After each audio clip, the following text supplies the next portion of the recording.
¿Qué tal? Bienvenidos un miércoles más a El Paseillo, la tertulia de Telebriego con la que semanalmente analizamos todos aquellos hechos que hayan sido actualidad en nuestra localidad, particularmente durante los últimos días. Agradecerles una semana más el seguimiento, igualmente agradecerles esos temas que nos mandan vía redes sociales para que nuestros contertulios los analicen. Hoy con nuestro equipo habitual, Rafael Vila, muy buenas tardes. Buenas tardes a todos. Paco Serrano, muy buenas tardes. Ya no soy tu querido. Mi querido Paco Serrano. Buenas tardes, buenas tardes. Y Juan Carlos Pérez Cabello. Juan Carlos, buenas tardes. Buenas tardes. Bueno, pues sin más dilación vamos a comenzar de lleno a discernir esos temas que hoy tenemos bastante, algunos de calado nacional que han levantado un gran revuelo y que van a tener una incidencia directísima en lo que es nuestra localidad, pero otros estrictamente locales, como el que tenía lugar la pasada semana en la barriada Jesús en La Columna. Ya saben que desde que comenzó a urbanizarse toda aquella zona había una parcela de titularidad municipal que se habló de muchas cosas, pues prácticamente en los últimos 20 años, y finalmente, como saben, desde hace unos 4 años, pues se comenzó la construcción del Parque Infantil de Tráfico que el pasado martes, como decimos, se inauguraba de manera oficial. Más de 241.000 euros de inversión en esa infraestructura. Claro, ustedes pueden decir, pero bueno, ¿allí qué hay para esa cantidad? Pues les podemos decir que hemos seguido la obra y allí se han hecho auténticas maravillas. 241.000 euros. Y lo más importante, una nueva infraestructura educativa pionera, como se dijo en la inauguración en la provincia de Córdoba, en cuanto a sus dimensiones y sobre todo en cuanto a la sostenibilidad de la misma, porque tanto el riego se puede realizar con un nacimiento de agua que han encontrado, se nutre, se riegan todas las plantas también, como decimos, relacionadas con la sostenibilidad de esta infraestructura. Yo no sé nuestros contertulios qué opinarán de este tipo de actuación. Recuerdo perfectamente cuando se comenzó a hablar de este tema que se indicó que para qué servía un parque infantil de tráfico. Bueno, pues aquí tenemos esta infraestructura educativa relacionada sobre todo con la educación vial que falta. Rafael, ¿qué te parece el nuevo parque infantil de tráfico? Pues bien, no solamente bien, sino necesario. Priego precisamente es un pueblo con una población infantil si no en auge, por lo menos bastante suficiente, ¿no? Como para que todo lo que sea invertir en educación, y en este caso en educación vial, espero que aprendan aquí y no aprendan de sus mayores, porque la verdad es que en Priego se conduce bastante lamentablemente. Por ejemplo, es normal encontrar personas hablando por teléfono mientras conducen, el pararse donde proceda. Es decir, que debieron de ir a pocas clases o ir nada más que a aprender a acelerar, ¿no? Así es que esto espero que ahora pues, los colegios y los niños pues, puedan utilizarlo y desde pequeñitos, que es como se aprenden las cosas, pues aprender las normas de respeto de la circulación, porque al fin y al cabo son normas de respeto. Y me parece una muy buena idea y creo que será efectiva y durante mucho tiempo. Paco, ¿qué te parece esta nueva infraestructura? Yo estoy pasando por ahí durante muchos meses y estaba viendo la evolución de la obra. Al principio no sabía lo que iban a hacer allí, luego ya cuando vi perfilando los carriles, el puente, tiene hasta un puente, me pareció una idea fantástica, sobre todo para que los niños pues tengan esa oportunidad de poder sentarme a hacer prácticas de cómo hay que conducir la seguridad vial y respetar los semáforos, ver todo lo que lleva el tema de la seguridad vial. Pero también quiero hacer una referencia a una persona que ha sido que era como un sueño suyo, que era Francisco Aguilera, nuestro cabo Francisco. Lo íbamos a nombrar ahora. Nuestro cabo Francisco, que además eso me lo comentó el amigo cuando yo le hice una entrevista hace mucho tiempo, que era un sueño, aparte que él iba por los colegios explicándole a la gente, a los alumnos, clases de seguridad vial, que es un hombre muy abnegado en ese tema y hombre, ya él se jubiló, pero pero ha conseguido lo que él soñaba, ¿no? Y a Luis Ortiz, que también es uno de los que han hecho posible el proyecto. Todo el proyecto, exactamente. La idea es cojonuda, y perdóname la expresión, es pionero, porque no hay nada en la provincia de Córdoba que sea similar, y posiblemente pues nuestros niños van a tener la oportunidad de poder disfrutarlo y aprender cosas que sin duda les van a ir para cuando sean más grandes, y no ir como locos con las motos y con los coches, que luego cuando le dan el carnet de conducir se vuelven locos. Sí, eso es súper importante, la educación vial. Juan Carlos, ¿qué te parece este proyecto? Bueno, yo creo que es una obra muy interesante, y recuerdo ahora, me estaba acordando de cuando yo estaba en el colegio, a veces pasaban dos cosas, bueno, tres.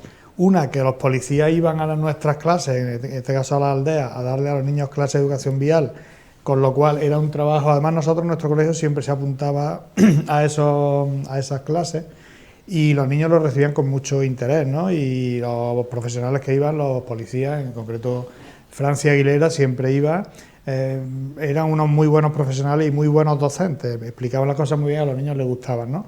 Pero eso se quedaba corto. Entonces, algunas veces los traíamos aquí cuando montaban un parque infantil portátil en el recinto ferial, y los niños allí disfrutaban mucho con la bicicleta, con los cars que había y tal, bueno, pero era una cosa como un poco precaria, ¿no? Aquello estaba bueno, era de quita y pon, por así decirlo, ¿no?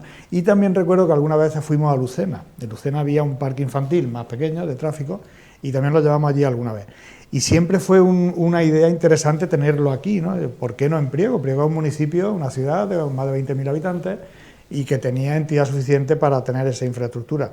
Por eso yo, cuando la he visto ya inaugurada y la he visto funcionando, me parece que es un proyecto necesario y largamente deseado por muchos, entre otros también por el personal docente, que es una actividad extracurricular, pero consideramos que es muy necesaria para enriquecer todo el currículum, valga la redundancia, ¿no? Porque realmente la educación vial es algo que nos encontramos en el día a día continuamente, como peatones o como conductores. Entonces, me parece que es una infraestructura que se va a utilizar mucho y que va a ser muy útil para ese futuro de los niños, de los jóvenes.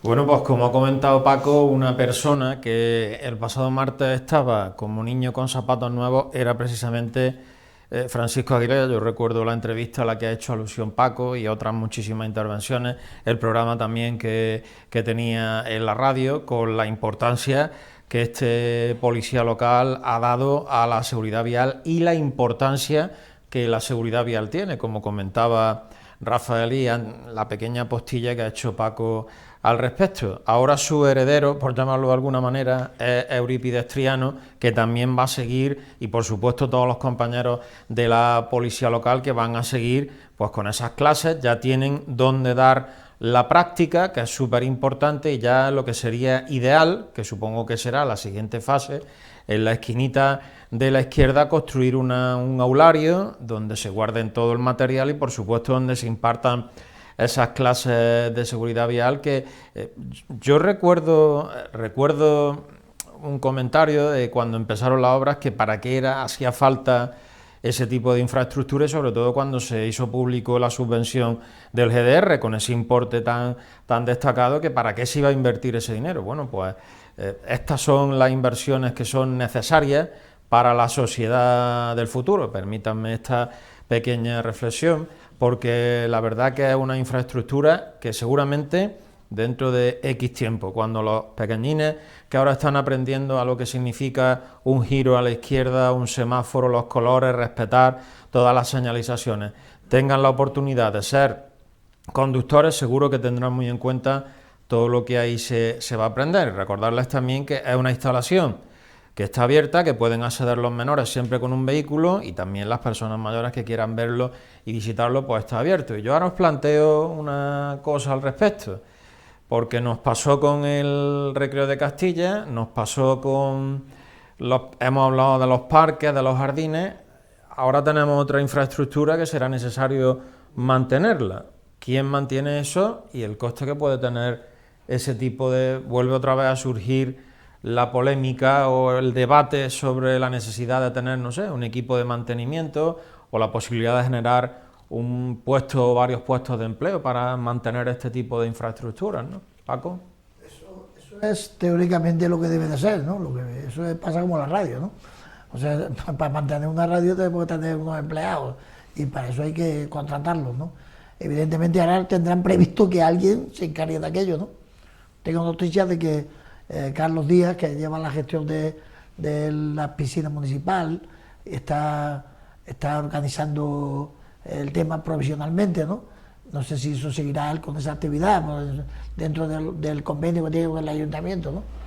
Pero aquí habrá que limpiarlo, porque está al aire libre, puede caer papel, hay hojas, claro. Está al aire libre, está cercado, está cerrado, eso sí, eso se abre y se cierra cuando se tenga que abrir y se cierra cuando se termine la jornada del día, ¿no? Y hay una persona que se encarga de cerrar y abrir, pero evidentemente aquello tiene que tener una continuidad, no se vaya a dejar de la mano de Dios y se deteriore, porque aquello está ahora precioso, vamos.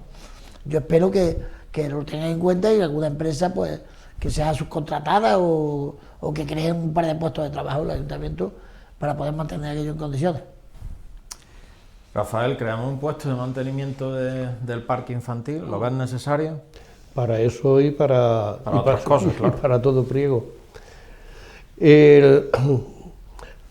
Los políticos municipales le tienen un miedo atroz a lo que se llama el capítulo 2. Tú dices capítulo 2, ¿no? Y se meten debajo de la mesa. Porque realmente los impuestos que manejan las haciendas locales, y ahora después de lo del Tribunal Constitucional y el tema de las plusvalías, pues todavía peor, son escasos. De hecho, me parece que no está nada más que el IBI y un porcentaje mínimo de gestión de sanciones de tráfico o algo así, ¿no? Pero vamos, lo comido por lo servido. El resto tiene siempre que ser a base de recursos ajenos, en cuanto a que no puedes, ya hemos visto que es imposible, si seguimos presionando a las haciendas locales a que quien no tenga que expoliar, pues que se muera de hambre, pues nosotros aquí en Priego ya hemos llegado a límites insospechados, como es tener que expoliar el agua propia para poder comer un par de años, si es que ha llegado. Con lo que la mentalidad esa de que todo tiene que ser funcionarios municipales no tiene por qué ser contradictoria con lo que todo tiene que ser de carácter público y de administración reglada a través del municipio. Por ejemplo, están los patronatos, que el único patrón es el ayuntamiento, los recursos pueden ser del patrón principal o pueden ser ajenos, llámense subvenciones y tal, y a través de esos patronatos pueden perfectamente ampliarse la plantilla específica para mantener, ¿no? Hablemos, por ejemplo, un patronato como puede ser, en cultura ya hay dos, digamos, el Lozano Hidro y el también que está, me parece que el Rubio Chavarri, hay tres, entonces. Y podía ser perfectamente un patronato de deportes o un patronato de infraestructuras y servicios, ¿por qué no? Es decir, sí, esto, la capacidad de hacerlo está demostrado que la tiene el municipio y no es una novedad.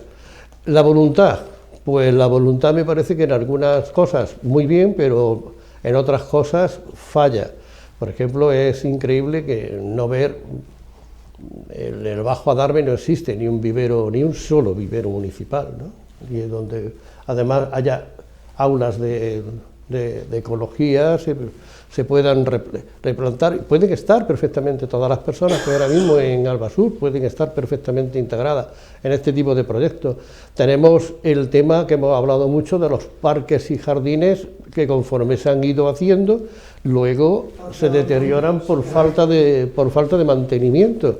Y hay muchísimas personas también mayores de 50 años que están en el paro, son parados de larga duración y todavía le queda media vida laboral por delante para poder jubilarse, y hay fondos europeos para proteger a estas personas, y estas personas pueden perfectamente hacerse cargo incluso de que funcione el urinario del Paseo de las Rosas, que esto ya sería ese tema es delicado, ¿eh? Sí, sí.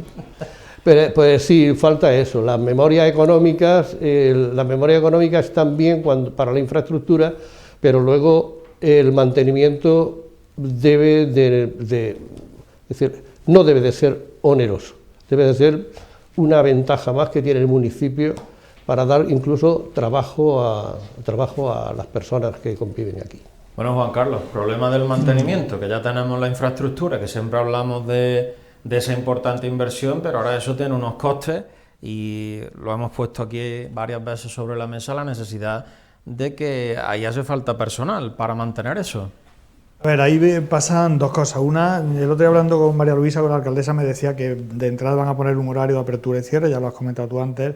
Me parece bien porque si se deja abierto continuamente va a durar nada.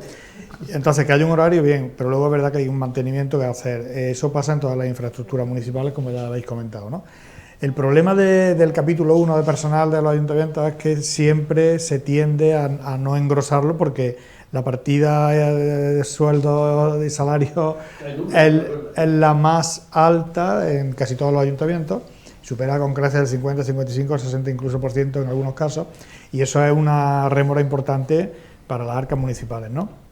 Pero es verdad también que hay que compatibilizar eso con el debido mantenimiento de la infraestructura, como es lógico.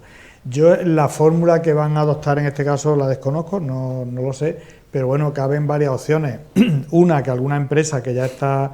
yo en primer lugar soy partidario de lo público, es decir, que todo lo público debería de gestionarse desde lo público, no con sus contratas. Pero dicho lo cual, si es verdad que el capítulo 1 no puede engrosar más, hay que recurrir a esa fórmula de contratar con empresas que presten servicios, ¿no? Entonces esa sería una opción, y la otra sería que ese mantenimiento se abordara desde algún departamento que ya esté funcionando, ¿no?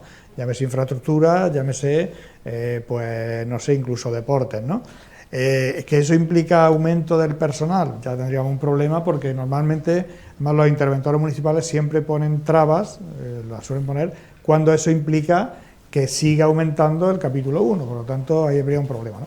Pero en cualquier caso, yo creo que el ayuntamiento, en este caso la corporación, va a encontrar la vía adecuada para que esa infraestructura se mantenga. Ponía tú el ejemplo del Recreo de Castilla y podríamos poner otros muchos, ¿no? Pero son ejemplos paradigmáticos, ese que tú has dicho, de cómo una infraestructura se hace con una inversión importante y cuando pasa un poco tiempo, y no digo mucho, poco tiempo, está absolutamente de pena, ¿no? Entonces, en este caso, que ya hemos visto que tiene un aspecto fantástico, que es una infraestructura muy, muy bien hecha, ojalá perdure y ojalá se mantenga, pero tiene que haber alguien responsable, alguien que lo limpie, alguien que lo cuide, ¿no? Eso está clarísimo que tiene que ser así. Ya el criterio que siga la corporación, pues lo ignoro, ¿no? Pero bueno, por ahí tiene que ir un poco los tiros de mantenimiento y de cuidado, ¿no? Bueno, pues estaremos atentos, porque claro, una inversión de estas características ahora mismo está... que presenta un aspecto espectacular, y permítanme el juego de palabras. Los humanos somos como somos, ya sabemos que vamos, dejamos los papelitos, a lo mejor no me quiero ni imaginar allí una tertulia comiendo pipas de alguien, porque puede ser ya increíble, en fin, ya ojalá que no tengamos que traer eso como una denuncia y ojalá que el mantenimiento sea el adecuado. Y estaban hablando, lo han sacado los tres, del tema de las finanzas municipales. Y la pasada semana el revuelo fue espectacular en ese sentido cuando la ministra dio a conocer esa sentencia del Tribunal Constitucional que declaraba nulo algunos de los artículos de la Ley de Haciendas Locales. Bueno, la reguera de opiniones y de comentarios fue brutal durante toda esta semana y nosotros nos pusimos en contacto precisamente con la alcaldesa de Priego, que es la que conoce de primera mano lo que repercutiría esas plusvalías en el presupuesto del próximo ejercicio. Bueno, pues las cifras la verdad que son bastante altas. En el caso de Priego, 510.000 euros lo que el ayuntamiento de nuestra localidad dejaría de percibir por ese impuesto de plusvalías. 510.000 euros que ya estaban en el borrador de presupuesto del próximo ejercicio, del ejercicio 2022. Y en la provincia de Córdoba, nada más y nada menos que 23,6 millones se dejarían de percibir. Ya saben que este impuesto depende directamente del ayuntamiento y es uno de los pocos que gestiona el ayuntamiento. También hay muchos muchas dudas sobre cómo se calculaba este impuesto. Ya saben que lo pagan los que venden y los que reciben una herencia, y lo que nos importa, que en el caso de Priego se van a dejar de percibir 510.000 euros. Yo la pregunta que hago, bueno, cuando no estaban estos 510.000 euros, ¿cómo se sacaba esto? Y luego, ¿en qué va a repercutir o cómo creéis que va a repercutir esta importante pérdida? Porque no estamos hablando de una cantidad pequeña, sino de más de medio millón de euros. Pues supongo que tendrá que cambiarse la ley de financiación de haciendas locales, y ya está. Es decir, si no se puede recaudar por una parte, pues se tendrá que empezar a recaudar por otra. Lo que está claro es que la presión fiscal en España sigue siendo desproporcionada respecto a nuestros países de referencia. Es casi decimonónica, por no decir medieval. Y últimamente, como por otra parte el Tribunal Constitucional, al que yo cada vez le tengo menos respeto y ningún cariño, ¿no? Ha pasado a la línea ya no de la doctrina legislativa, ¿no?, sino de la doctrina del que legisla, es decir, de ser el sujeto del cual salen las leyes, cosa que no es cierto. A mí me extraña que, siendo el pueblo del único que emanan las leyes, pues haya un tribunal tan sabio, que supera al propio pueblo del cual emanan las leyes. Pero bueno, como yo estoy acostumbrado, llevo ya muchos años viviendo primero en un régimen despótico y a partir de ahí en un régimen que se va reformando, y no sé yo si terminaré de verlo reformado al cabo de mis días, ¿no? Pero bueno, que se tendrá que buscar. Lo que no puede hacer el ayuntamiento, los municipios, es seguir con lo que decía antes, seguir expoliando sus pocos recursos, expoliando el agua, expoliando el territorio, haciendo competencia incluso no cooperativa con municipios de al lado e intentando quitarse lo poquito que llega, mientras que la autonomía se dedica a los cantos regionales y el gobierno central pues a los insultos al clero, con lo que esto me parece una borrachera. Paco, ¿qué te parece estos 510.000 euros que se dejarán de percibir por esta...? Teóricamente es una pérdida económica para nuestro municipio, ¿no? Pero también hay que tener en cuenta que teórica y práctica. Si lo ha dicho el alto tribunal, es que no es legal. O sea, no es legal, no, que está anulado. Está anulado, exactamente. Bastantes años me está cobrando, tampoco pasa nada, ¿no? Yo soy partidario que hay que pagar impuestos, porque los impuestos pues dan riqueza a todo el mundo, ¿no? Pero tiene que estar en consonancia con lo que ganas. Tampoco puedes estar pagando siempre muchas cosas y no tener el sueldo que siempre esté. Parece que el salario mínimo vital no se puede tocar porque eso es la ruina de España. Pero sin embargo, si subimos los impuestos, sube esto, sube lo otro y no pasa nada, ¿no? Entonces, ahora mismo, para el ayuntamiento, yo creo que es una frustración, porque evidentemente si cuentan con ese dinero, los presupuestos y todo, y ahora no le va a venir, pues tendrán que reestructurar todo el tema, ¿no? Pero de todas formas, yo digo una cosa: ¿quién ha planteado eso? Es la pregunta. ¿Quién lo ha planteado? Alguien ha tenido que recurrir al Tribunal Constitucional, ¿no? El ciudadano lo recurrió y ha ganado. Y ha ganado. Ha sido un ciudadano que ha dicho: no estoy de acuerdo, encima que pago los impuestos por aquí, los impuestos por allí, y ahora voy a vender mi casa, y por vender mi casa tengo que pagarle al ayuntamiento. Y Hacienda por vender también, y al otro. El hombre se habrá quemado ya, se habrá informado bien y ha ganado. Evidentemente el Tribunal Constitucional en este caso pues ha tomado la decisión adecuada, ¿no? Y en ese caso pues yo creo que los ayuntamientos ahora tendrán que recurrir ante esta situación, porque eso ya no es firme, ¿no? Eso ya no se puede mover. No. Bueno, pues entonces tenemos que... Se inventarán otro impuesto para sustituir a ese, ¿no? Digo yo, no se van a ganar así los 500.000 euros. En pliego. A lo menos nos ponen más multas. O sea, tendrán que nivelar el presupuesto de alguna manera. La cuestión es que es lamentable que sigamos teniendo una presión fiscal tan impresionante y que sea una persona, un ciudadano de la calle, un ciudadano que tenga que tomar la iniciativa y plantearse en hacer un recurso al Tribunal Constitucional, que le habrá costado al hombre también eso su dinero, con abogados y procuradores y todo, y que le han dado la razón y que ahora mismo pues, hay que aceptarla. Yo acepto lo que dice el Tribunal Constitucional. Los que no lo aceptan son los que siempre están defendiendo la Constitución. Esos no aceptan lo que dice el Tribunal Constitucional, siempre están en contra. Bueno, Juan Carlos, ¿qué te parece esta medida y lo que va a repercutir en nuestra localidad, que es lo que nos toca más de cerca? A ver, para empezar, el impuesto de plusvalía, el sentido que tiene es gravar lo que has ganado desde que vendiste un bien, desde que tienes un bien hasta que lo has vendido. En ese periodo de tiempo se supone que se ha revalorizado y por eso paga un impuesto, ¿no? Hasta donde yo he oído, esta sentencia lo que dice es que estaba mal calculado, no que el impuesto anulen el impuesto, sí, no, era varios, estaba mal calculado la fórmula para... o la forma que se aplicaba para calcularlo, por mejor decir, era incorrecta, entonces eso pues supone que hay que corregirlo y eso va a suponer menos ingresos. Bien, eso por una parte, es decir, el impuesto como tal yo no lo veo mal, es un impuesto que, bueno, ya que tú has tenido una ganancia, colabora con una parte de esa ganancia al bien común, al fondo común, que son los impuestos, ¿no? Por ahí vale. Hay otros impuestos que a lo mejor no tienen tanto sentido, como el de transmisiones y demás, que bueno, eso sería más discutible. En este caso yo lo veo, pero habría que ajustar el cómo se calcula, que es lo que parece que van a hacer. En cuanto a que suponga una pérdida tan importante para el Ayuntamiento de Priego, evidentemente los municipios, igual que las comunidades, están infrafinanciados. Yo he estado 16 años en el Ayuntamiento y algo he sabido de eso y lo he sufrido, ¿no? En el sentido de que la institución que presta un servicio más directo al ciudadano es el Ayuntamiento.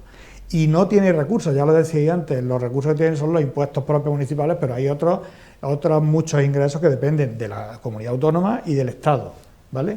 Entonces, si lo que son impuestos propios te los van reduciendo, te los van limitando, te los van acotando hasta tal punto que ya no tienes de dónde sacarme, las cuentas no cuadran, entre otras cosas, porque los ciudadanos nos van a seguir pidiendo que se presten esos servicios. Es decir, aquí servicios como el mantenimiento del pueblo en sí, el alcantarillado, las calles, que se mantenga todo bien, el alumbrado, todo lo que vivimos en una ciudad, a veces no somos conscientes de los gastos y también la institución a veces no lo ha explicado suficientemente.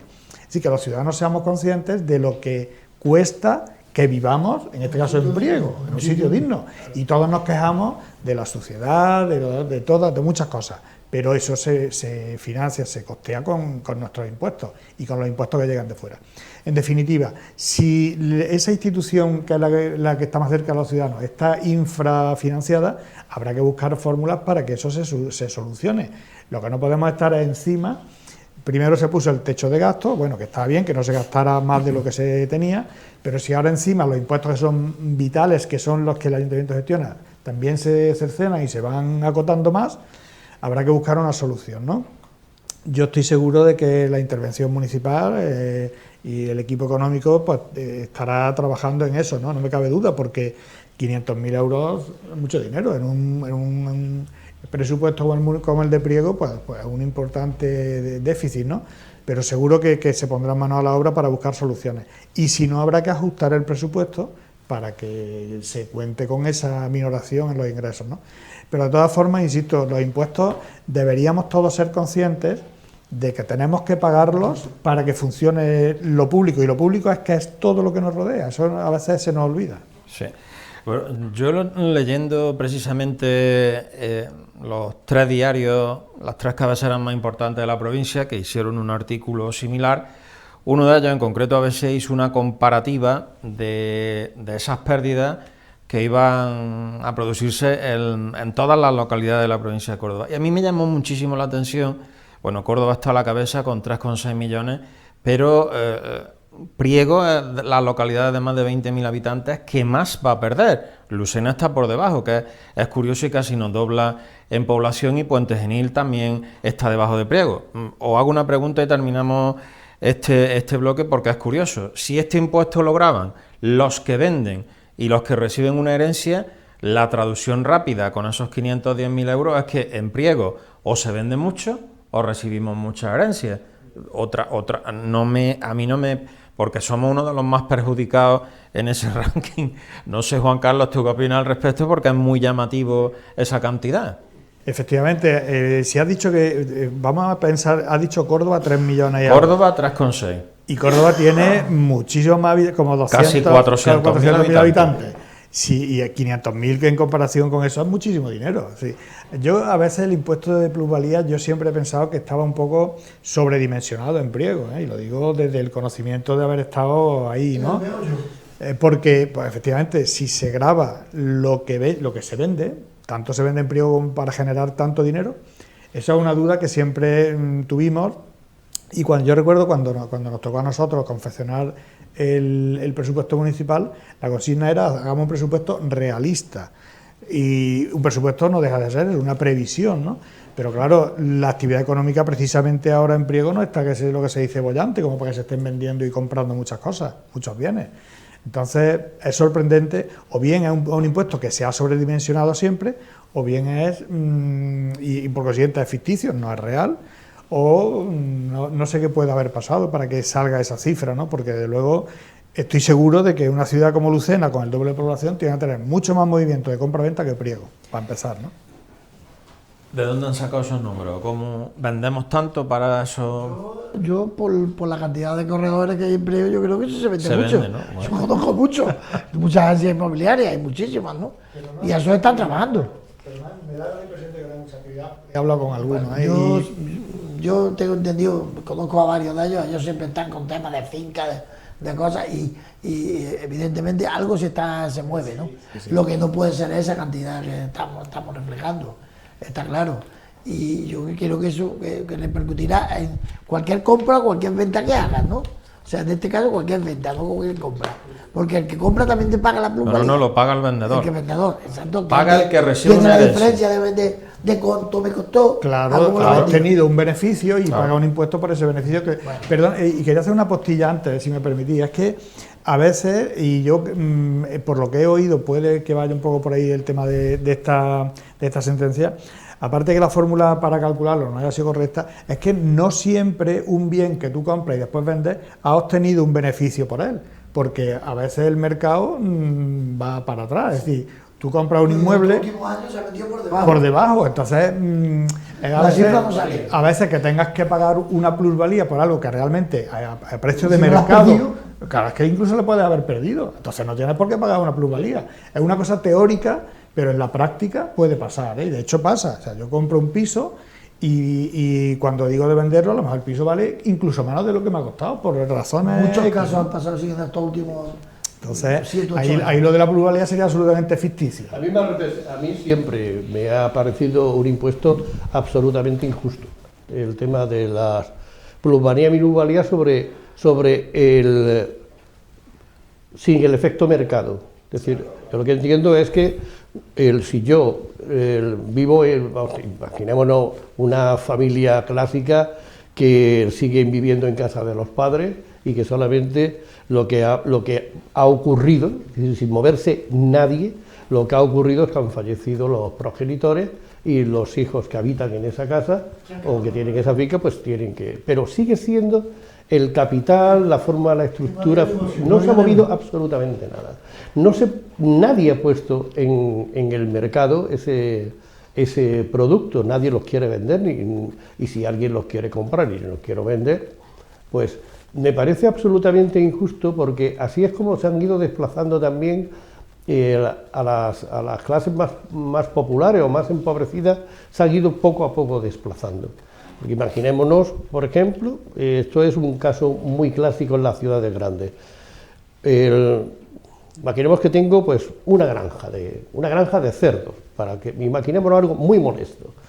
Pero a alguien se le ocurre urbanizar alrededor y resulta que la presión lo que hace es que ya ves que me echan de ahí, porque no puedo tener tan cerca los chalecitos, no puedo tenerlos tan cerca de mis cerditos. Y yo, que no soy ni propietario de los chalecitos, ni tenía los tarreros donde se han venido los chalecitos, soy yo el que me desplazo. Por lo tanto, tengo que salir de allí y comprar. ¿Me queréis decir a mí si soy un beneficiado o un perjudicado? Bueno, pues esto, por ejemplo, pues ha pasado en las zonas más elitistas de Madrid, Pozuelo de Alarcón, otros sitios donde vivía una clase, digamos, pobre, incluso agrícola y tal, y de buena primera, pues a la élite, pues le dio por irse a vivir allí. Salieron del barrio de Salamanca, los bloques del barrio de Salamanca se hicieron oficinas, y entonces dijeron, nosotros vamos al chalecito. Entonces, invaden el terreno de donde estaba la gente más pobre, y ahora resulta que yo, que soy de Pozuelo de toda la vida, mis abuelos, mis tatarabuelos, y más pobres que cualquiera, pues como tengo unos vecinos que se han encaprichado, pues ahora resulta que mi propiedad, que no se ha puesto nunca a la venta, tiene un valor teórico que anular las leyes del mercado. Las leyes del mercado lo que dicen es que cuando se ponga algo a subastar, es decir, a la oferta y demanda, se establecerá el justiprecio. Pero, ¿por qué tienen que establecer el justiprecio algo sobre algo que no se ha puesto en el mercado? Y me da, mira, el hombre de Pozuelo, de los cochinitos, se le ha revalorizado. A mí por eso digo que el que esté mal calculado, no creo yo que sea la sentencia justa del Tribunal Constitucional, sino que sea un impuesto injusto, que es lo que tenía que haber dicho el Constitucional. Sí, Juan Carlos. No, iba a decir que a mí, sinceramente, a mí no me parece injusto desde el momento en que se liquide bien. Por ejemplo, si yo tengo un terreno y me lo recalifican y me lo hacen urbano y va a valer muchísimo más, objetivamente, lógicamente, mi terreno, o sea, yo como propietario de ese terreno, cuando lo venda, tendré que pagar he obtenido un beneficio claramente, eso, ahí no hay duda. Me lo han recalificado, me lo han revalorizado, y una forma de colaborar al bien común, a ese fondo común que yo decía, que son los impuestos, es pagando una parte de mi beneficio a la sociedad, ¿no? Eso yo ahí lo veo justo. Otra cosa es, como decía antes, que yo tenga que vender un bien por un valor más bajo del que me costó, porque el mercado dice que ahora mi bien vale menos. Ahí, lógicamente, no. Porque es interés público. O exactamente, o por otras razones, o por otras cuestiones. Ahí sí. Yo ahí sí la plusvalía la vería injusta, ¿no? Bueno, que tengo yo que pedir disculpas me han bailado los números. Sabía que era algo de Córdoba, pero efectivamente no eran 3,6. Porque estoy leyendo la rueda de prensa que dio hace unos días Salvador Fuentes y ya nos resultaba un poco raro. La recaudación del impuesto de plusvalía en Córdoba es el segundo pilar de ingresos de nuestro ayuntamiento después del IBI. Según Fuentes, por este impuesto se recaudan 15 millones de euros.